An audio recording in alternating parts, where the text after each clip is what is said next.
வட அமெரிக்காவில் காணப்படுற இந்த பறவை இனம் தான் லாகர்ஹெட் ஸ்ட்ரைக். பாடும் பறவை இனத்தை சேர்ந்த இந்த பறவைக்கு இன்னொரு பேரும் இருக்கு, அதுதான் புட்சர் பேர்டு. புட்சர்னா கசாப்பு கடைக்காரர்னு அர்த்தம். இந்த பறவைக்கு ஏன் இந்த பேர் வந்துச்சுன்னா, இந்த பறவை தான் பிடிக்கிற இறைய மரம் செடியில் காணப்படுகின்ற முள்வேலி போன்ற கூர்மையான இடத்துல குத்தி கொடூரமா கொலை பண்ணி சாப்பிடும். எலி, பாம்பு, பூச்சிகள், சிறு பறவைன்னு கிடைக்கிற எல்லாத்தையும் இந்த மாதிரி குத்தி தொங்க விட்டுடும். இந்த பறவை இப்படி பண்ண காரணம், தனது இறைய மெதுவா நிதானமா பிச்சு சாப்பிடுறதுக்காகவும் நீண்ட நாள் உணவை சேமிச்சு வைக்கிறதுக்காகவும் தான் பிடித்த இறைய காட்டி பெண் பறவைகளை கவர்வதற்காகவோ இந்த முறையை பயன்படுத்துது.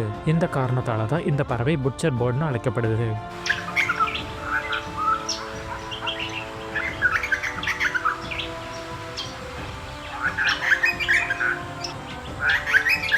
ஃபுல் வீடியோ பார்க்க இந்த வீடியோக்கு கீழே இருக்க இந்த லிங்கை கிளிக் பண்ணுங்க.